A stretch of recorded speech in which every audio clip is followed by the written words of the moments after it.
Image Paodam Meng Tabiru Punamapu Kurumzari Ngasigi Maroiba Pauda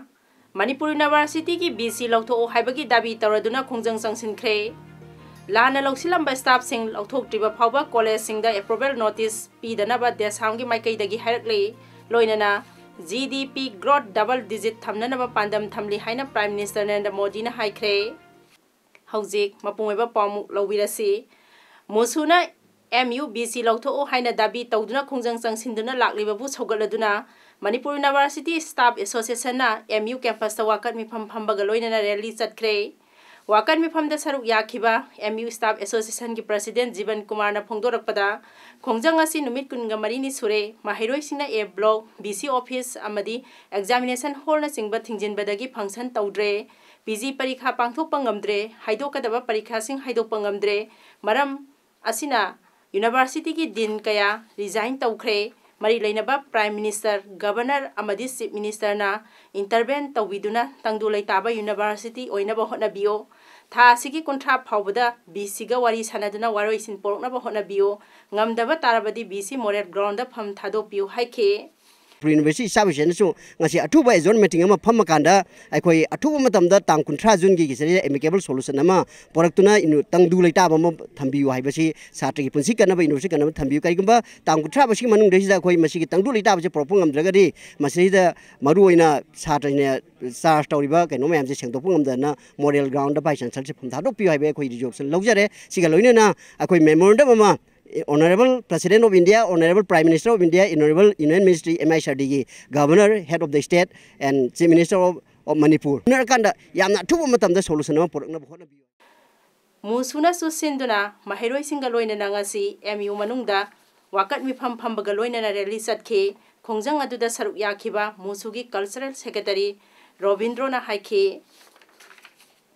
Koi concrete weba solution ama porakpagi wakalom da lakte adubu tasengna ma koi mahang lakli ba sisu ma koi na piri ba education singa si ma tangkhai di ma yaninge haibe wakalom duma piram me duga sab saba bakhom di piram de haitare masinga sima numit kun mari ni sura phawda karigum makhalam ta ge khoida response da pi da bhai se Manipur University Student Union bu koi ikai ba pi bane haina koi khanjai hai batare ngasi ma koi kunga mari rak surakpa nimisida sida koi rally ma Manipur University ki campus manung sida koi sasam ne sida mahiroi kunai khudimang na support to biraga koi ki education sing asi koi mapung phana phangdri phaw sangsing ane habi wakhulun du mayam du uthok sabne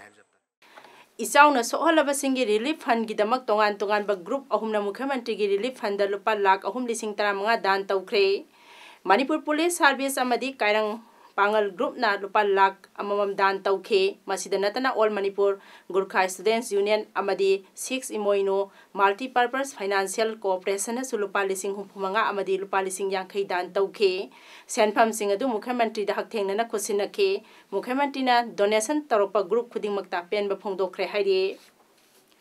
ngasi ayu Uripo Kendra gi tongan ba mafam anida darup solar Power plant kilowatt yangkhaini thoi kendra sigi MLSU oiriba Upamukhyamantri Joy Kumar na sangakre ahan bada Paonam ising saibi sebak loop Paonam lekaina senduna lining thau complex ta hanagi mantri Paonam Asok Singh amadi Manireda gi director manglemna athoiba mithung thaurammapu amadi akhanaba mithung oiduna pangthokhi anisuba Singjubung Youth Organization na senduna club asigi ward marida deputy CM na athoiba mithung oiduna sangakhibani hairi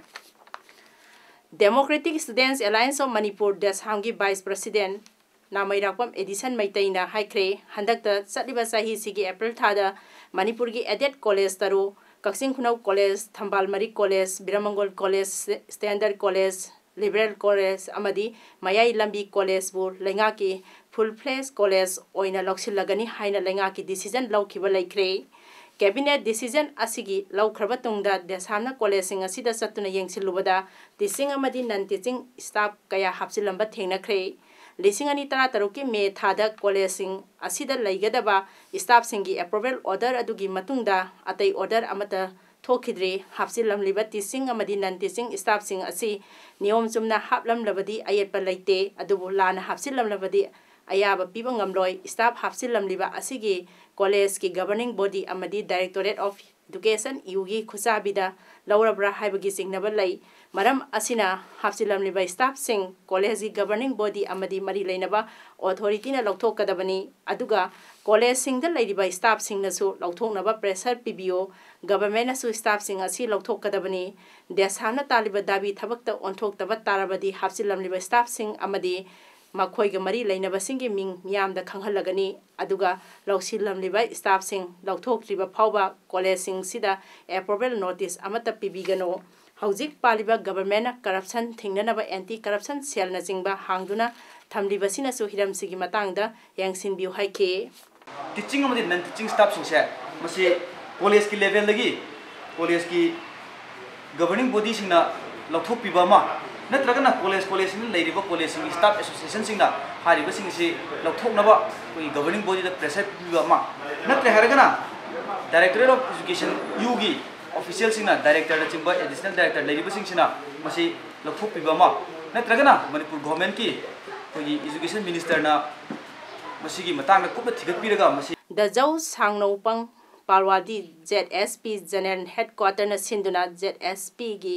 special assembly come felicitation and ZSP foundation trust award distribution 2018 ngasi Chandel district की सिंगतोम village the पांगथोखरे थरमदुदा अथोइबा मिथुंग ओइना सरुक याखिबा water resource and यास minister Letpao हाकिपना महिरोइ सिंगु पुकनिंग थौगलदुना समाज अमगी अवनबा अहोंबा पुरकपदा एजुकेशन दरकार ओइरिबा शक्ति अदु पीबना महिरोइ सिंगना कथोकपा अमदी अनिंगबा अमगा लोइनना कन्ना लाइरिक पाननबा हाइखि मिनिस्टर ना मखा तारदुना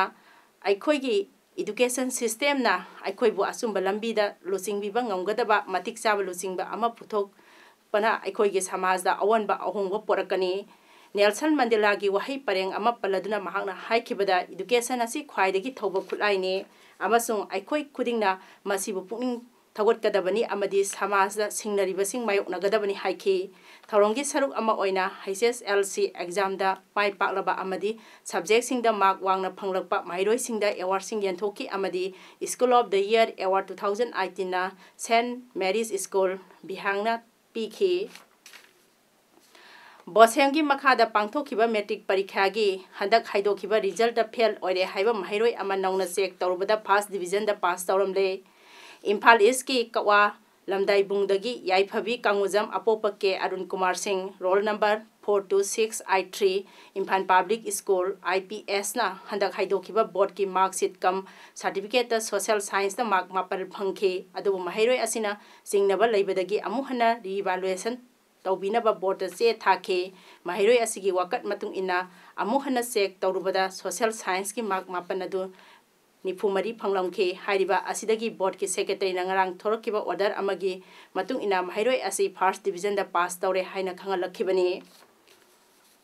ngasi ayu angan badagi Indo Myanmar Friendship Gate number 2 area da auto park tawriba auto kangbuga gate number 2 asida lairiba hotel hangba amadi lanai 4 wheeler gari parking thamliba asiga marai yenarapadagi nakal anida muknaba ama lakpadagi gate number 2 area asida auto amadi atai gari ama phawa sanghan khidre all more auto rickshaw owner and driver welfare association na kangrup singna यानबा अमा पोरक्टिबा फावबा मोरे बाजार दा हांगलिबा दुकान सिंग थोंग ngahek thingnake nakal ani gi mioi singa more police ki STPO Sandeep Gopal Das yauna police station da wari sanarba da numit mangani gi manungda Technopol district ki DC amadi atai official sing yauraga thogdok asigi matangda mifam ama phamba amadi mifam asi phamdringai manung gate number 2 da passenger service tawba 4 wheeler gari sing sanghandaba aduga gate number 2 da lairiba hotel sing da laigadaba mioi sing gi gari di sanghanba haiba yanabadagi hanagum auto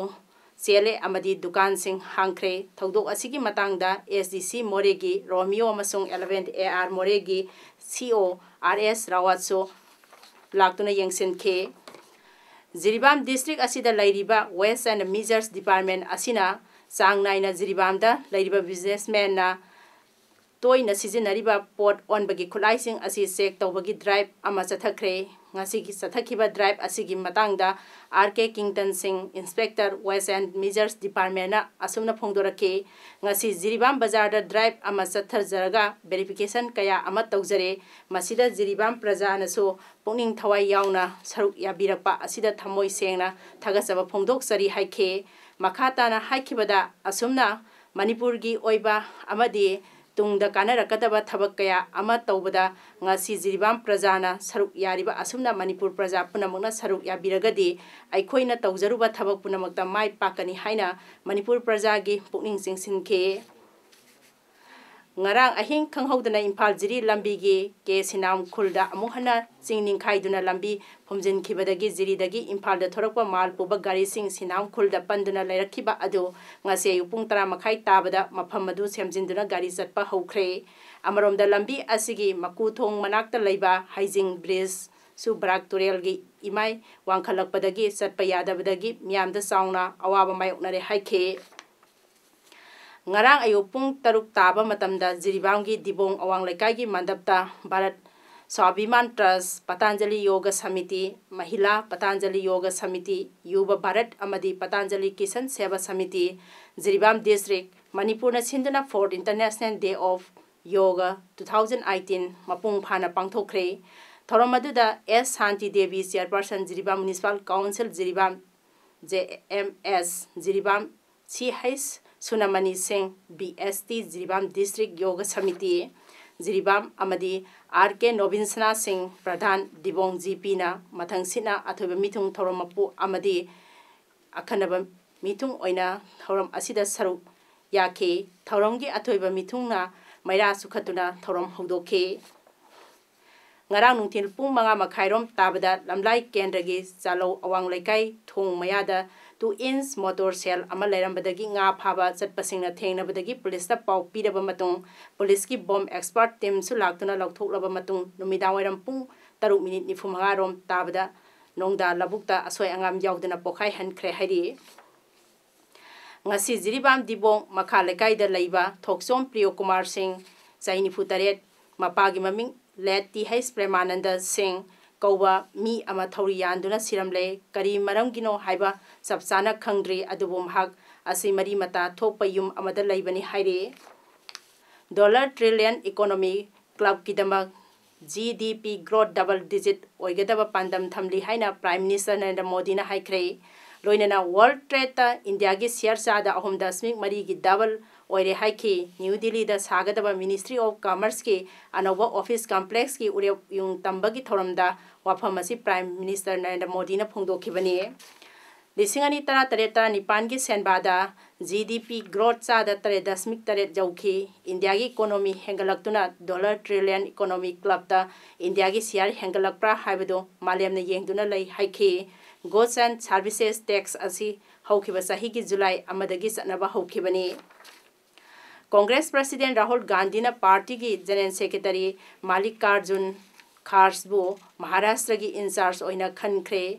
Khars asi Lok Sabha da Congress ki leader oiribani Maharashtra ki damak AICC Secretary ahum khaksu khankre makoi adudi Gujarat gi Sonal Patel Haryana da gi Ashish Dio amasung Telangana da gi Sampat Kumar ne Maharashtra ki damak party in charge oibadagi amadi party general secretary oibadagi lokthokhraba Mohan Prakash ki thabak thawongbu party na thagatpa phongdokhe Tibet ki nongsuk thamba saruka Nepal ga samnagadaba railway sinana sagadori Nepali Prime Minister Kharga Prasad Sharma Olina Beijing da laklamlaba da yanakhiba warol singi manungda railway semgatpa yauri railway line asina Kathmandu amasung Jingaji samnahangani hairi Jinana cross Himalayan connectivity walk amasu semgatgadori Sanabagi pauda Russiana yumbu oiduna sathariba FIFA World Cup ki ngase nungthel pung manga makhaida group E gi Brazil ga Costa Rica ga sanabada Brazil na Costa Rica ani soinoda thoikre numidang pung nipan makhaida group D gi Nigeria ga Iceland ga amadi numidang pung 13 makhaida group E ge Serbia ga Switzerland ga sanagani hauji aroibada maroiba pau amuhana Manipur University ki BC lawtho haibagi dabi tawraduna khongjang sangsinkhre लाना लौसिलंबा staff सिंग लौथोक्ट्रिबा फावबा college सिंग दा approval notice पीदनबा देसाम की माइकैदगी हायरकले लोइनना GDP growth double digit थमननबा पांदम थमली हाइना प्राइम मिनिस्टर नरेंद्र मोदी ना हाइख्रे ngasigidamakdadi image paudam pijaba loisinjare meng tabiriba punampu amuka hana kurumjari